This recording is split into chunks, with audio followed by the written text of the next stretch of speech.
Capítulo 15, Sefer Shmuel Aleph.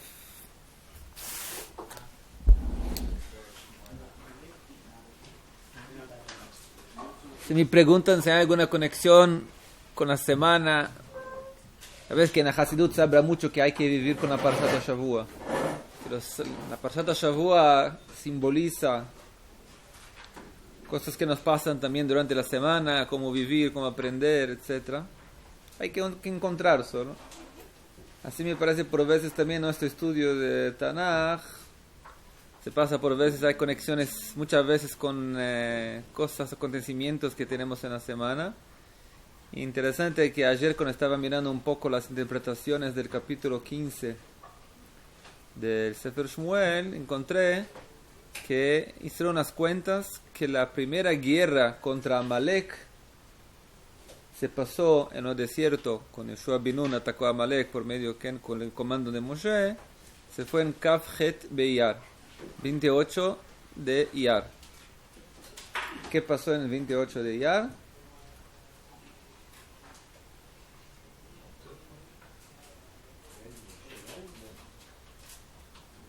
Miércoles, ¿no? En esa semana, ¿qué va a ser esta semana?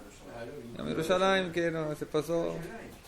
Interesante que hay conexiones entonces, que volvimos al Kotel, volvemos al Arabay todavía no, pero volvemos al Ara Moriah, montamos por la montaña de Moriah, del recibimiento de Bet HaMikdash esta semana, y es algo muy importante para el pueblo de Israel, muy representativo, que Dios nos dio la sensación de... Yo no todavía no estaba para nacer, casi nací, pero las personas que vivieron acá aquel tiempo cuentan que había un miedo muy grande acá y empezaron a hacer ya preparar los cementerios acá en Israel porque no sabía cuánta gente se va a morir en la guerra. El primer ataque israelí que lo hicieron contra la aeronáutica egipcia ya terminó prácticamente con toda la aeronáutica egipcia en la tierra todavía, antes que levantaron vuelo los aviones. Muchos milagros se pasaron en esta guerra, Baruch Hashem. Hay que decir gracias para Dios, saber decir gracias para Dios, que tenemos el mérito de poder rezar al lado del Bet HaMikdash, que volvimos a Jerusalén, y las tierras de Israel, todas las tierras de Israel. Y está claro que la esencia de Amalek se revela en cada generación de manera diferente. No siempre hablamos a veces de lo genético de Amalek, descendiente directo, sino que una revelación de fuerzas espirituales que vienen a decir tenemos que destruir el pueblo de Israel. Y aquel tiempo eso que se pasó. 3 pueblos, todos los pueblos árabes envuelta decidieron que hay que destruir el pueblo de Israel. Esas son fuerzas amalequitas. Cuando el pueblo de Israel, antes de entrar en la tierra de Israel, en el Sefer Devarim ya está escrito que el pueblo de Israel tiene algunas mitzvot importantes para hacer antes de entrar. Ahí está Rambam. Rambam, ahí acá abajo. Ahí.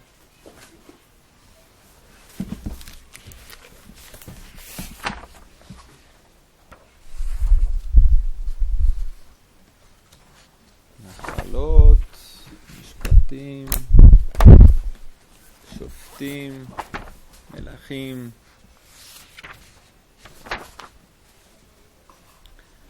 כן, el Rambam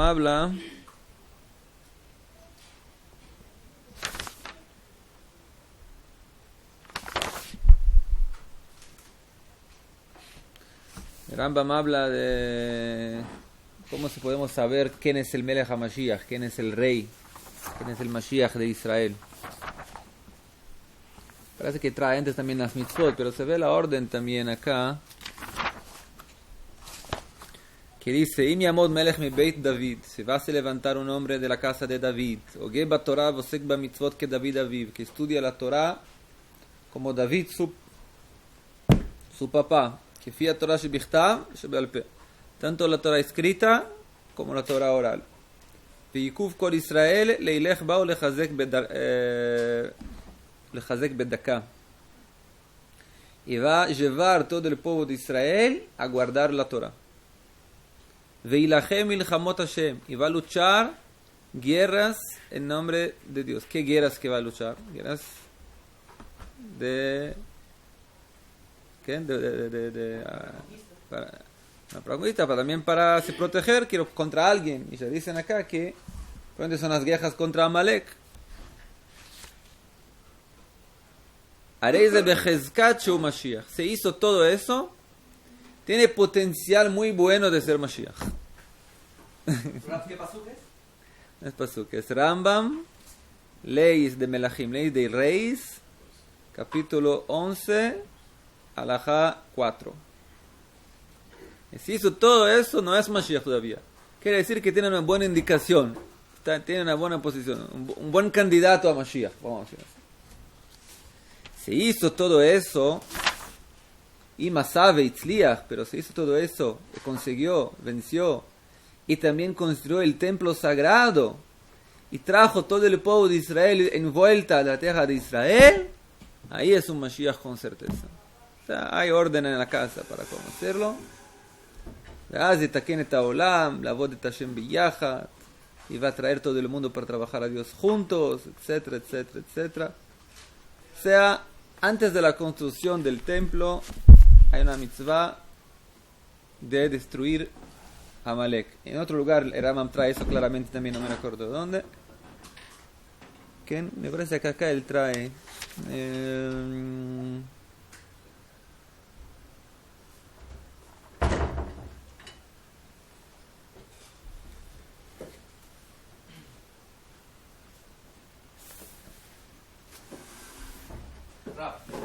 Sí. ¿Y también será nombrado Rishon Lezion? ¿Cómo? ¿También será nombrado Rishon Lezion? ¿Se da? ¿Nombrado Rishon Lezion? Rishon Lezion se llama hoy en día el rabino Rishon Lezion, que es el gran rabino de Israel. Se llama ¿El Rishon será nombrado Rishon Lezion? Porque cuando El hacemos Mashiach. hablar, decimos, el principal Lezion es aquel que viene. Rishon Lezion Rinavi, Yerushalayim, Baseret Tetev. Y enviaré. Sí, tal vez que Mashiach es que... de acuerdo con muchas explicaciones acá, Rabbi Alvered habla sobre eso, sobre un shura que tuvo acá en el departamento hebreo, que puede ser ahora que Dios está dando una segunda oportunidad para Shaul. Shaul hizo un equívoco muy serio, ¿no? Estudiamos. Recordamos más una vez, cuando Shmuel lo ordenó como rey, lo dijo, me aguarde 7 días en el Gilgal, hasta que yo llegue, no hagas el korban, no hagas el sacrificio. Cuando llego hacemos sacrificio y salimos para la guerra contra los Pelishtim. Él no lo aguardó. Shmuel se quedó muy mal. Él lo dijo, sepas usted que tu malhut, tu reinado, no va lo yikuyam, que no va a se levantar para todo el siempre. O sea, no va a ser el... y acá hay varias explicaciones. Que decir que si hasta ahora usted va a ser 100% el rey, después tu hijo y así adelante tal vez, de alguna manera podemos también juntar Yehudá, porque al final de las cuentas tenemos profecía de Jacob que Yehudá también va a ser el rey, pero ahora usted en algún momento no puede continuar siendo rey para siempre. Todavía sos el rey, pero estás ahora, ¿cómo decir?, advertido. ¿Qué? Como cuando alguien dirige un coche, hace algún equívoco, una falta, entonces la policía dice, estás ahora avisado primera vez, la próxima vez te sacamos la carta el permiso de dirección. Entonces acá también. Y ahora vienen a principio la segunda oportunidad de Shaul, y viene Shmuel y lo habla muy claro también, porque sabe lo peligro que tiene ahora. Y dice, Vayomer Shmuel el Shaul, Oti shalach Hashem le moshchecha lemelech. ¿Te recuerdas bien? Dios me envió a mí para te poner como rey del pueblo de Israel, al Amo, al Israel, ve'ata shma lekol divrei Hashem. Y ahora escucha la voz de Dios. Ahora como quien diciendo, ahora escuches, porque antes no escuchaste. ¿Ven? ¿Qué es de ahora? Ahora escuches. Bueno, ahora escuches, ¿ah? Que te olvides que la última vez no saliste muy bien.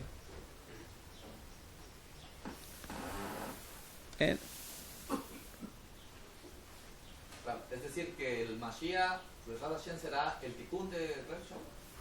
En el futuro hay Mashiach ben Yosef, hay Mashiach ben David, no sabemos exactamente qué va a ser la participación de los dos. En la Gemara de Masejet Sukkah está escrito que Mashiach ben Yosef va a ser muerto en una guerra y Mashiach ben David va a pedir para Dios. Cuando Dios le pregunta al Mashiach, ¿qué quieres que te doy? Te doy todo lo que quieres. Se va a decir, me da vida, porque ve que Mashiach ben Yosef fue muerto. En los cabalistas se habla mucho sobre eso, que hay una tefilá especial en el Shmona Esrei que podemos pedir para que Mashiach ben Yosef no sea muerto, no se muera. Así que no está 100%. Hay muchas cosas cabalísticas en torno de la idea de Mashiach ben Yosef. Pero lo que está claro es que son dos fuerzas muy importantes que vivan juntas para se completar una a la otra. Por eso había un potencial muy grande que de alguna manera el Mashiach, el rey, salga de los dos. Tal vez esta era también la intención, también habla sobre eso Rabbi Yala acá, que a principio David Amelech se iba a casar con ¿quién? Con la hija de Shaul. O sea, una conexión entre los dos. O sea, el nieto de Shaul va a ser en la verdad, a principio por la programación inicial, un descendiente de Shaul, rey, y también hijo de David. Por tanto, el ideal, tanto Shaul como David juntos. Pero Shaul hizo algunos equívocos en su vida. El primer equívoco fue los 6 días que no aguardó. Más un equívoco que lo hizo a principio, como dice los Mefarshim, más una vez. ¿Quién soy yo para hablar de Shaul? ¿Quién? Shaul es algo muy alto, muy elevado. Pero se dicen también que cuando dijo para el pueblo para no comer y no beber en medio de la guerra, fue un equívoco también táctico muy grande de una guerra, para decir a los soldados que no coman y no beban hasta la noche. Que no coman, dijo. Y Jonatán se quedó casi hizo una revolución contra su papá. Le dijo, mi papá está equivocado, mira, yo comí y me siento tan bien, si ustedes también iban a comer, podríamos perseguir a los Pelishtim hasta el final y no dejarlos en el medio del trabajo y terminar con la guerra con los Pelishtim. Fue un error táctico del papá.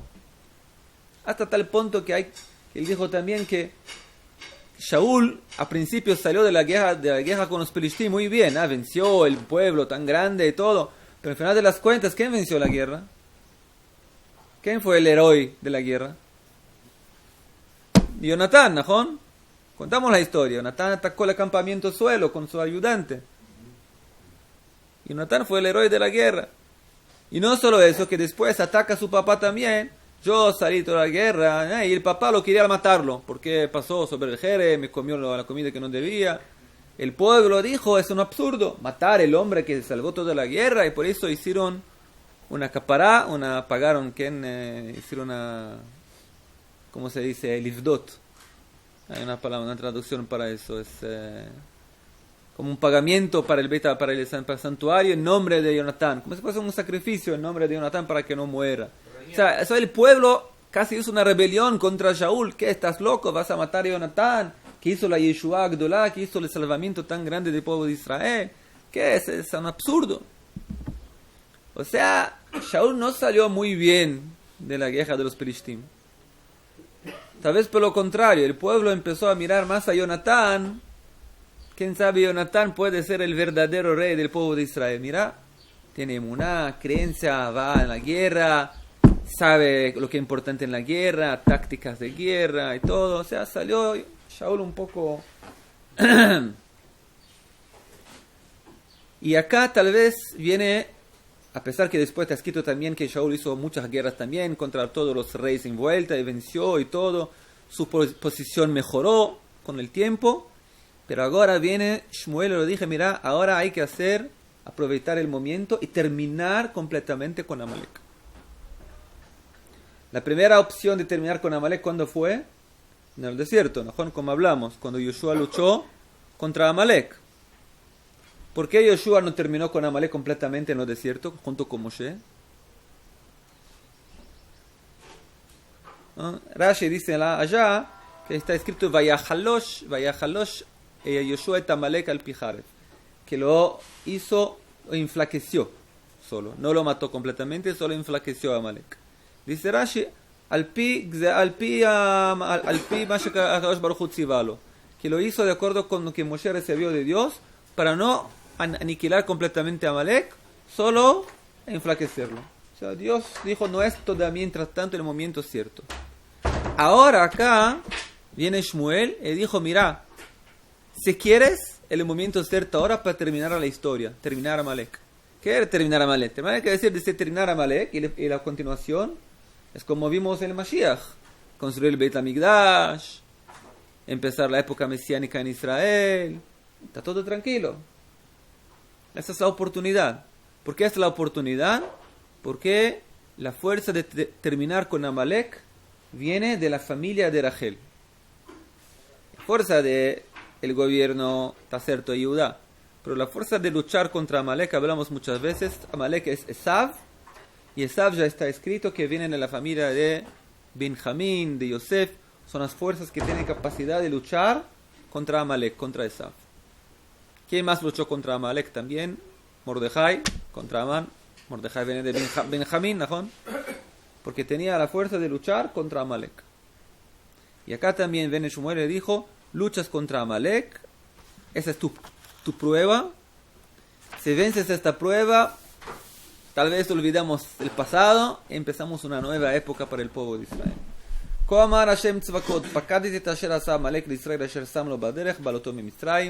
Me recordé ahora lo que hizo Amalek en la salida de Egipto, que lo hizo, que atacó los flacos. De acá, a veces la cualidad más fuerte que se ve en Amalek es que sabe atacar los flacos.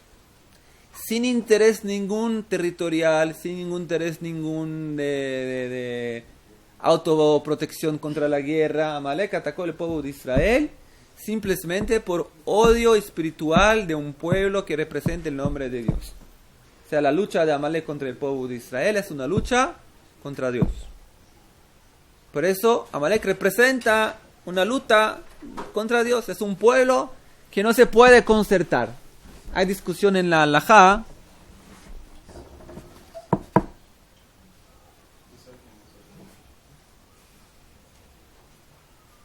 ¿Sí? Hay una discusión en la halajá. Hablamos, me parece, una vez sobre eso. Lo que hay que hacer si descubrimos una amalequita hoy en día.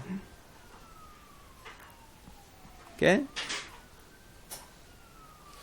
Hace algunos años atrás, alguien hizo un chiste para Purim y escribió una historia que no se pasó, pero que lo que se iba a hacer pasar, no se pasar una historia, que una familia alemana descubrió que son descendientes directos de Amalek. Y tienen también el hijos, también todos los papeles, que al contrario que procuramos acá papeles para ser judíos, él descubrió papeles que es descendiente de Amalek. Cuando descubrió eso, empezó a estudiar qué es judaísmo, qué es Torah, y dijo, mira, hay una mitzvah de destruir a Amalek. Yo puedo ser representante de esta mitzvah tan grande. Y escribió que para los rabinos, gran rabinato de Israel, yo voy a llegar más 2 semanas en Israel con mi familia y estamos dispuestos que ustedes hagan la mitzvah de destruir a Amalek, que nos maten en nombre de Dios, Kiddush Hashem. Y vinieron para Israel, y empezó una discusión en todos los rabinos, ¿qué hacemos con el tipo ahora? Así describieron toda una historia de Purim. ¿Por qué esta historia no es válida alágicamente? Toda una historia teorética. ¿Qué? Porque ya el Rambam escribió que aunque sea un Amalek que acepta las 7 mitzvot de Noach, salió de la posición de Amalek. Mismo que sea una amalequita, mismo que sea que sea un hijo de Amalek, que sea más descendiente directo, tiene probado, me maten, ¿no? Si usted está dispuesto a que lo maten por Amalek, quiere decir que eso es un tzadik, ¿eh? Un tzadik quiere decir que es chubá. Un Amalek que hizo chubá, no es un Amalek. Un Amalek era una persona que no está dispuesto a aceptar las 7 leyes de Bnei Noach. Y las 7 mitzvot de Bnei Noach son leyes básicas de un ser humano, que es del Tzelem Elohim, de una semejanza a Dios. No se puede aceptar que no se acepte. Así que una malequita que hizo Teshuvah, lo aceptan. ¿Cuál es la prueba de esto? ¿De dónde sacó el Rambam esta halajá? Hay discusiones de la Haggadah. Hay una idea en el Midrash que no se aceptan a amalequitas como gerim, como convertidos. No, que hay que matarlos, pero que no se aceptan como convertidos. Pero la Halajá y el Rambam escribe que se aceptan a ellos. Un amalek que llega para... La prueba, ¿cómo? Puede se quedar un Bnei Noach y se puede convertir también, lo que quiere. Si es Bnei Noach, es acepto como cualquier otro Ben Noach, que puede vivir en Israel también. Se acepta como todo, un goy que vive de acuerdo con la Torah. ¿Bien? ¿De dónde sacó el Rambam esta halajá? Está escrito en la Gemara que de los descendientes de Amán estudiaron Torah en Bnei Brak. ¿Cómo lo dicen? ¿Najón está escrito? ¿Cómo puede ser que los descendientes de Amán estudiaron Torah en Bnei Brak? Que hicieron Teshuvah, se convirtieron. O sea, hay judíos convertidos de Amán que estudiaron Torah en Bnei Brak. Quiere decir que se puede aceptar descendientes de Amalek convertidos. Así que es interesante que mismo el máximo de los males, todavía pueden todavía hacer Teshuvah también. Es un mensaje muy grande para toda la humanidad. O sea, no hay en el judaísmo una persona en todo el mundo que se puede decir, esta persona no tiene concierto. De acuerdo con el judaísmo, por más mala que sea una persona, siempre va a tener concierto.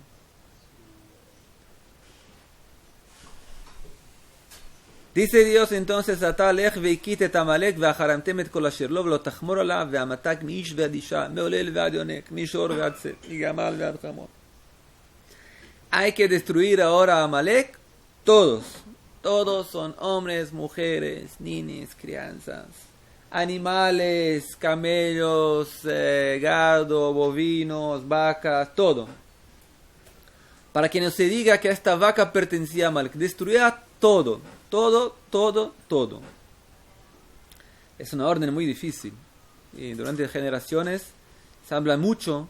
Es una orden muy difícil, especialmente para Shaul, que era una persona muy delicada. Hacer algo así, destruir un pueblo entero, hombres, mujeres, crianza, todo, ¿cuál es la cuenta? No es simple, es que yo escuché a un rabino que habló sobre eso, que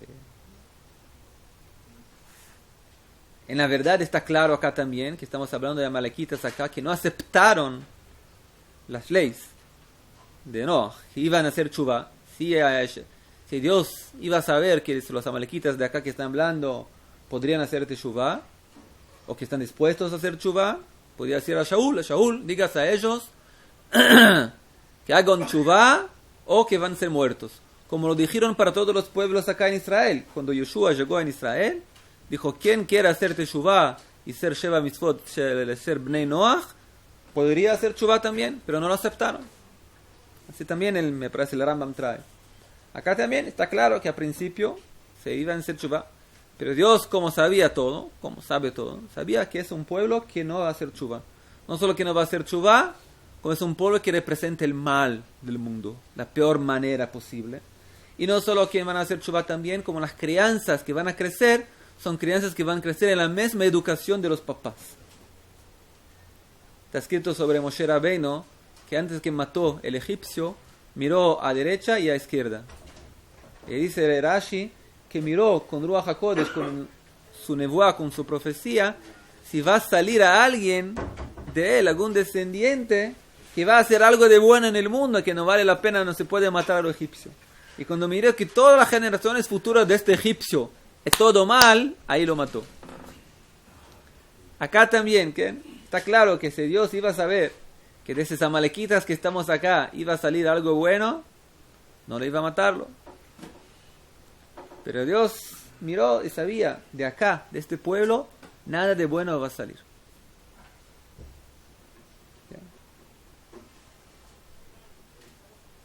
Así que me parece que eso es más... Yo escuché una vez a alguien que dijo, para entender en términos éticos eso, le dio un ejemplo. 2 ejemplos que son muy difíciles. Hay preguntas éticas muy difíciles, Bijlal, en tiempos de guerra. Por ejemplo, Hiroshima y Nagasaki, que fueron atacados por los ejércitos americano y murieron ¿cuántas personas? 60.000 personas, me parece, algo así allá. ¿Fue cierto, ético o no ético? Ahora, al principio, no es ético. Atacar ciudadanos, que una civilización, un pueblo, una ciudad entera destruir. Hay que atacar solo puntos militares, por un lado.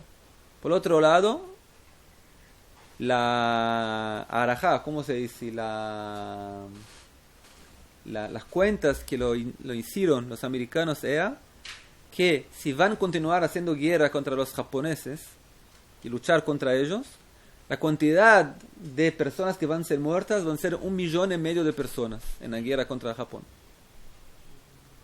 Y la pregunta era, ¿qué vale más la pena? ¿Hacer una guerra contra Japón normal, con tanques, aviones, como hicimos hasta ahora, y que sean muertas 1,5 millones de personas? ¿O sacar la bomba y mostrar a ellos quién somos nosotros y terminar la guerra con 60.000 muertos? Una pregunta no fácil. O sea, hoy en día es muy fácil decir que, ¿cómo mataron tanta gente? Pero cuando estás en esa posición de líderes, no es fácil. Además, un caso también muy complicado que se cuenta, que en aquel tiempo también la Segunda Guerra Mundial, había un código de los alemanes que se llamaba Enigma. ¿Escucharon sobre eso? El código Enigma de los alemanes. Y había un hombre que consiguió de los americanos, que casi murió de tanto esfuerzo intelectual, me parece, pero al final de las cuentas descifró, consiguió decodificar.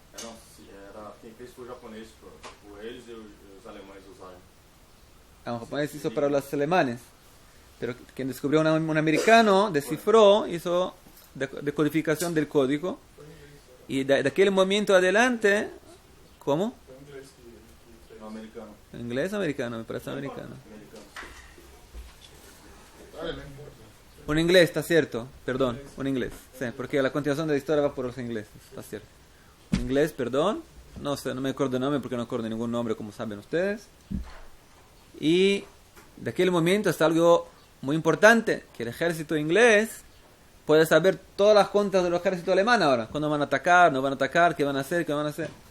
Y una vez lo sacaron la información que ellos van a atacar una ciudad en Inglaterra, una ciudad grande. Y ahora la pregunta es lo que hacer. Sacar toda la población de la ciudad, porque sabes que va a ser atacado.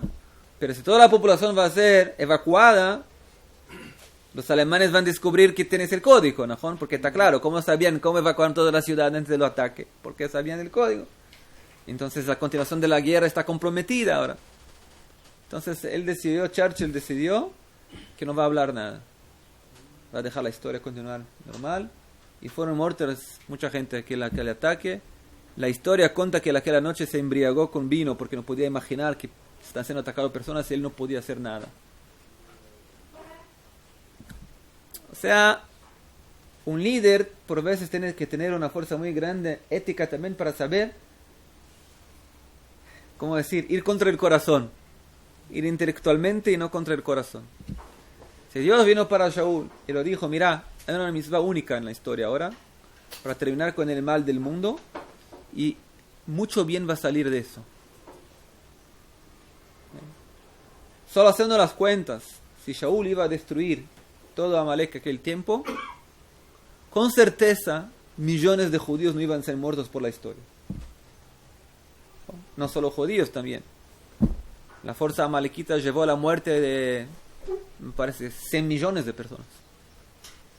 Eso Dios lo miró, pero Shaul no lo sabía. Shmuel no sé si lo sabía también.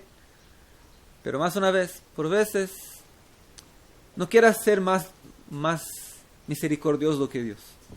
Dios se sabe las cuentas que hace también. Y no te duele menos a Dios también la muerte de personas do que a usted. Y una muerte de una crianza amalequita lo duele a Dios también. No es para Dios, maten a todos, son malos. Para Dios te duele más do que a usted. Fueron criados a semejanza de Dios. Dios la preferencia sería que hicieran chubá, que vuelven a Dios, que se unan a Dios. Pero cuando Dios vio que no hay lo que hacer, hay ahora que destruir. Es como la discusión entre Abraham y Sarah, si echar a Ismael de la casa o no. ¿No? Abraham dijo, no, ¿cómo echarlo? Hay que educarlo. Sara dijo, no, el tipo está influenciando mal a Isaac, es una mala influencia, hay que ser duro ahora. Hay que poner la misericordia de lado y hacer lo que es cierto. Él fue la primacía del espíritu amalekita. ¿Quién? Ismael. No, Ismael no es Amalek. Ismael está escrito que en el futuro va a ser Teshuvah también, por eso que se llama, hay rabinos en la Gemara, en el Tanaim que se llamaban Ismael, Rabbi Ismael, Ben Elisha, Cohen Gadol. Ismael es otra historia, va a ser Teshuvah, y ya hizo Teshuvah en su época también. Antes de morir, Ismael hizo Teshuvah, sabemos de eso porque está escrito, Vayasef el Amav, que se juntó a su pueblo, y dicen los mefarshim, los intérpretes, todo local que está escrito que juntó a su pueblo, quiere decir que hizo Teshuvah, y también lo puso a Isaac antes de él, cuando fue a enterrar a Abraham. Hizo Teshuvah, Ismael hizo Teshuvah al final de sus tiempos. Esaf no. Esaf, que representa a Amalek, es otra historia. Esto sale entonces Shaul, junta el pueblo de Israel para luchar contra Amalek, hace las cuentas, 200.000 soldados se juntan a él para luchar contra Amalek. Es bastante, pero es menos do que la guerra contra Amón. ¿Te recuerdan cuántos soldados habían contra Amón en la primera guerra que lo hizo? ¿O la segunda?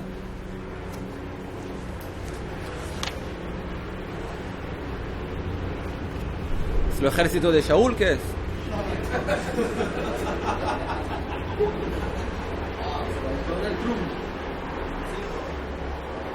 La preparación para la visita de Trump.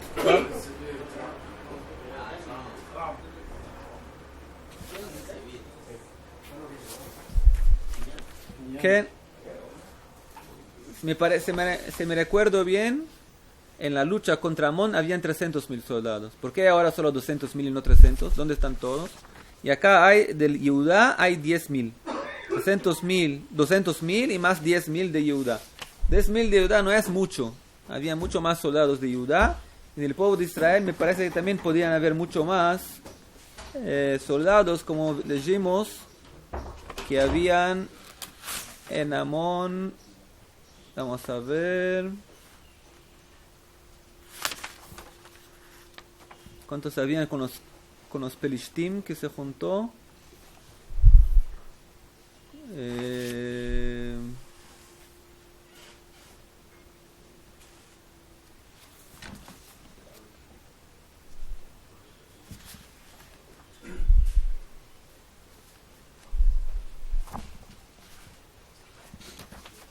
Ine. Allá lo contó 300.000 y de Judá 30.000. Acá hay 200.000 y de Judá 10.000. O sea, solo 30% del potencial del ejército de Judá salió. Y también 70% solo de los que salieron en la guerra contra Amón salieron ahora. ¿Cuál es la diferencia? ¿Por qué salieron menos gente? ¿Qué dicen ustedes? No, la guerra contra Amón era una guerra que Amón atacó el pueblo de Israel. Representaba un peligro para el pueblo. Empieza de Gilad, donde atacó, y puede entrar en la tierra de Israel también. Y Shaul hizo una acción muy fuerte también. ¿Te recuerdan cuando rasgó la vaca en dos? Y dijo, ¿quién no va a llegar hasta ahora? Yo voy a terminar también con su gado, con su parnasá, con su sustento. Que hay que entender que ahora cada uno estaba en su casa, hablando, trabajando con sus vacas o con su bobo y todo. Para que salgan para la guerra hay que tener un buen motivo. Y acá no tengo certeza que para todos estaba claro. ¿Para qué salir para una guerra ahora? Estamos tranquilos. Shaul ya es rey de Israel. Venció la guerra contra los Pelishtim. Venció la guerra contra Moab. Venció la guerra contra todos. Finalmente llegamos ahora, estamos tranquilos acá. Podemos trabajar, sentar, descansar un poco y todo. Y viene de repente, salgan la guerra contra Amalek. Amalek está fuera de Israel, está en el sur de Israel, en el desierto. ¿Qué peligro tiene? Ya está subjugado, tiene miedo de nosotros. ¿Qué va ahora? Salimos. Entonces, la cantidad de gente que salió fue menos do que la primera guerra. Entonces, la primera cosa que lo dijo a Shaul fue, dentro de Amalek estaba mezclado una parte de Keini. Keini son descendientes de Yitro. y envió cartas para ellos, salgan de dentro de Amalek. Vamos a hacer un ataque general acá. Y ustedes son descendientes de Yitro, nos ayudaron en la guerra de Egipto, son nuestros ayudantes, que no estén mezclados con Amalek. De acá se ve también la importancia de ser agradecidos, el agradecimiento para alguien que hizo una tová, como Yitro. Me parece que el Midrash trajo que Yitro hizo una tová, un favor para Moshe, lo aceptó en su casa, lo dio una de las chicas para él también, y todo, y por eso se ve un premio que sus descendientes tienen protección, el pueblo de Israel también, a pesar que estudiamos en Sefer Shoftim que el Kenim se juntaron a Judá en los desiertos para estudiar Torah y se convirtieron en una parte también, pero una parte se quedó en los desiertos y se juntaron a Amalek. Y acá viene Shaul y dice, salgan de allá. De Hagab, tácticamente, es un peligro muy grande, es avisar lo enemigo del ataque que va a venir. Porque como avisar, como Israel hace acá, que antes de atacar los terroristas en Gaza, envía billetes que vamos a atacar ahora acá más un día, por favor salgan todos de acá. Ellos no salen, pero lo avisan. Es una guerra con, ¿cómo se dice? En hebreo se dice kfafot meshi, con luvas, se dice, de las manos. ¿Ah? Guantes de seda. ¿Bien? Una guerra que toda delicada. Se ataca a terroristas, pero hay que avisar a todos antes. Así es, el pueblo de Israel es misericordioso. ¿Qué vamos a hacer? Salieron los Kenim de dentro de Amalek, y Shaul mató a todo Amalek, Mejavilá Boaja Shura Shel Pnei Mitzrayim, y lo sacó a Agag, el rey de Amalek, vivo. Y el pueblo, Vayajamol Shaul ve'am al Agag ve'al Meitav Atzon ve'abakar, y el pueblo tuvo Gemla. Gemla en hebreo se traduce por veces misericordia, piedad, pero el Abarbanel o el Malbim me parece, trae que Gemla no es piedad. Gemla es como que diciendo Jabal. Jabal quiere decir, lástima por eso. Hay tantos bovinos, tantas vacas acá, tanto gado, podemos hacer korbanot para Dios. Eso es lo que lo llamamos siempre acá, hablamos muchas veces, retzonologia, vontadologia, como lo llamamos. Transformar la ideología, la voluntad en ideología. ¿Qué quieres? El gado. Entonces, ¿cómo se hace? Pero el gado Dios lo dijo para matar a todos, najón. Pero ¿para qué lo queremos el gado? Para hacer sacrificios para Dios. Todo, una parte que no vamos a hacer en el final, tal vez, si nos la llevamos, llevamos para casa lo que se sobra, si no hay lugar para hacer todos los... Pero la voluntad interna era que, lástima, hay tantos gados acá, hay tantos y todo. No solo eso también, ¿para qué matar a Agag? Podemos traerlo hasta el Gilgal, que es el centro junto con Shmuel, y allá hacer una ceremonia grande con todos los korbanot, todos los sacrificios que llevamos de Amalek, sacrificar para Dios, y allá matar delante de todos a Agag, el rey de Amalek, y eso es ideal. Hay que entender que el pecado de Shaul fue un pecado muy pequeño, hasta tal punto que cuando Shmuel llega para él y le dice, pecaste, él no comprende lo que lo hizo. A pesar que el mandamiento estaba claro, tienes que matar a todos animales, hombres, todos. Él no lo mató, o sea, no es, sabe que está el gado atrás hablando, que después cuando llega de la guerra, Shmuel llega para él, y Shaul lo dije, bienvenido en nombre de Dios, hizo exactamente como Dios ordenó. Y Shmuel lo dice, Ume kolatzon, así lo dice, Ume kolatzon nazé. Es que es este ruido de gado se dice, ¿no? ¿Ah? Ganado, los animales. Ganado. ¿Qué es el ruido del ganado? Perdón, por eso es que todos me miran así cuando digo gado, todos me miran así, ¿qué está hablando? Cuando no comprenden me digan, ¿qué es el ganado que estoy escuchando? Deja en hebreo, le dice me kolatzon. ¿Qué es ese ruido del ganado? Pero se usa el me, se dice, ¿qué es el me que estoy escuchando? ¿Qué me kolatzon? ¿Qué es el ruido del ganado que estoy escuchando? Y ahí dijo Shaul, no, eso es del Amalekí, pero eso es para hacer corbán, no es para nosotros. Para nosotros no llevamos nada, es solo hacer un corbán. Terminamos todos, empezamos la muerte de todos allá, y ahora en el Gilgal hacemos los corbanot, los sacrificios, y también matamos a Amalek, hacemos sacrificios con el gado, terminamos todo, no hay gado, no hay Amalek, no hay más nada, como dijiste, pero hacemos en 2 partes, para que sea una ceremonia buena, importante, todo.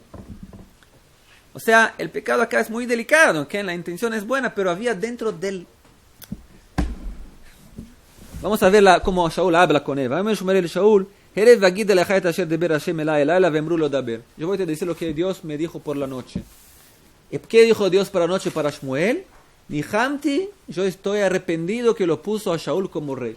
No hizo lo que lo dijo para hacer, hay que echarlo del reinado. Y está escrito que Shmuel gritó toda la noche. Gritó porque le gustaba mucho a Shaul, en primer lugar. Pero siempre yo digo también que gritó porque era un profeta y podía mirar adelante cuáles son las consecuencias que Agag se quedó vivo. Porque dice la Gemara que en la noche que no lo mataron, tuvo todavía un tiempo para poder estar junto con una esclava, y de esta esclava salió descendientes de amalequitas siguientes hasta Amán, y la continuación también. O sea, se renovó el pueblo de Amalek. Pero Shmuel entendió con su profecía lo que era eso. Vayomer Shmuel, Aloim Katan Tabe Ineja. Mira las palabras. Si usted te parece que sos una persona pequeña, tienes humildad demasiada, Roshifte Israelata, sos el rey. Te comportas como una persona humilde, pero sos un rey ahora, no sos una persona pequeña. Israel. Tu problema es que sos humilde demasiado. Y porque sos humilde demasiado, escuchar por veces más lo que el pueblo escucha, más que el pueblo habla, lo que hay que ser hecho. Cuando una persona es fuerte, hace lo que hay que hacer, hay que ser hecho. Cuando una persona es un poco más humilde, dice, si el pueblo quiere tanto el gado para hacer sacrificios, tal vez están ciertos. ¿Quién soy yo para discutir con todo el pueblo? ¿Quién sos usted? Sos el rey. Tienes que poner orden en el país. Y te envió para matar los pecadores. Y explica también, estoy hablando no de personas normales, son pecadores. Hataim en hebreo, ¿cómo se dice pecador en hebreo? Joté, ¿najón? En el plural, jotim. ¿Qué es hataim? Normalmente se dice son pecados, el sustantivo. Pero hataim, con un puntito dentro del tet, quiere decir pecadores fijos, que siempre pecan. Esa es la profesión de ellos, es pecar. No solo pecan, son pecadores profesionales. ¿Okay? Por eso conocemos la tefilá. David Amelech escribió Itamo hataim minares, que terminen todos los pecadores profesionales de la tierra. Y dice en la Gemara hataim velo jotim, los pecadores que son fijos, pecadores pemo, pero no jotim, no personas que pecan por veces. Esto tiene que hacer que te shuvá. Pero hay hataim, hay personas que son pecadores por esencia, que son los amalequitas. Y a ellos hay que terminar todo. ¿Por qué no escuchaste? Y traeste, hiciste el mal perante de Dios. Yo escuché, hizo todo lo que dijiste. Trajo el Agag y terminamos con todo. Y llevamos el ganado. No es el enganado, es el ganado. Y traemos el ganado para hacer corbán, para Dios. Bekol Hashem, dijo Shmuel para Shaul, una frase que se quedó importante en la historia. ¿Te crees que Dios quiere sacrificios? Sacrificios está cierta la palabra, ¿no? ¿Te crees que Dios quiere sacrificios? Para Dios, Dios quiere que escuche su palabra, no sacrificios. Que escuche lo que habla, lo que quiere. Sacrificios es algo que hay que hacerlo si Dios lo ordenó. Pero si usted no hace la voluntad de Dios, no vale nada los sacrificios.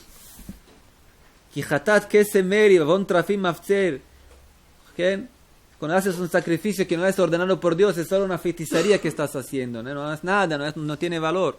Dios te ordenó determinar el pueblo.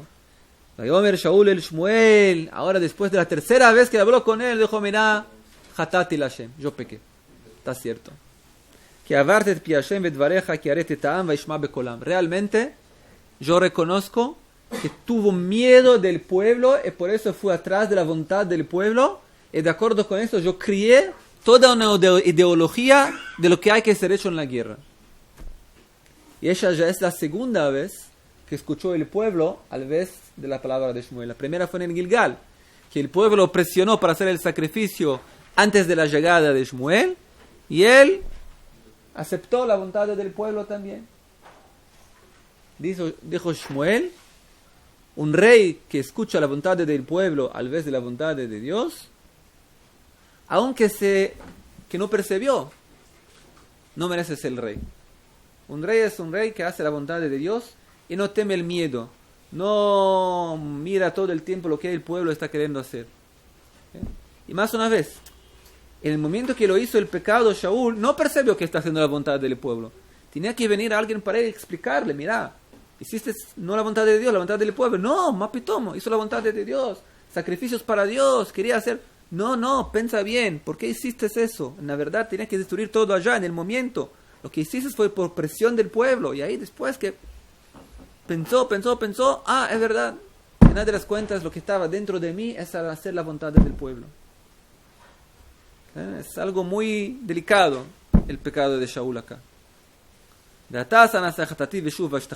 Venga conmigo, junto lo pide Shaul a Shmuel, y vamos a curvar perante de Dios, y juntarnos a Dios. Shmuel y Shaul, no voy con usted. Usted hiciste del mal, no la voluntad de Dios.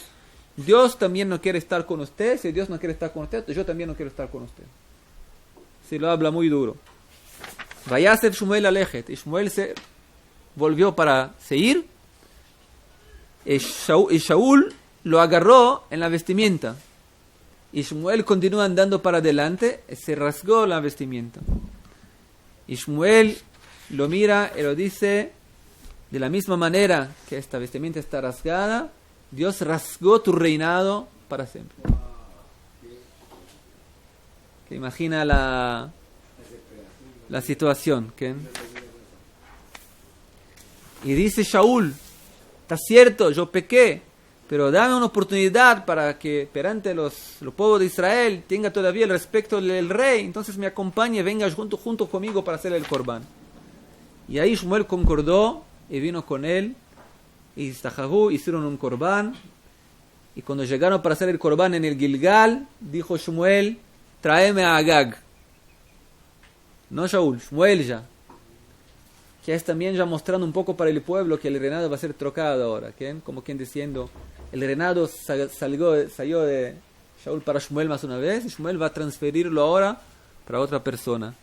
Y llegó a Agag, y Agag lo miró, y dice: Ajen sar mar amavet. ¿Qué? No hay muchas esperanzas ahora que Shmuel va a tratar de mí, ya no hay más misericordia. ¿Qué? Ahora Shmuel va a hacer la bondad de Dios sin pensar mucho. Y dijo Shmuel: y más una vez, para mostrar para el pueblo que lo que hace no es algo mal, es algo de voluntad de Dios también, que es misericordioso. Pero hace un discurso antes que lo mate y dice: la misma manera que tu espada mató a mujeres, así también usted va a ser muerto y tu mamá va a sufrir por eso que hiciste tanto mal. También como que diciendo, no hay misericordia ahora. Usted no tuviese misericordia, yo también no tengo de usted.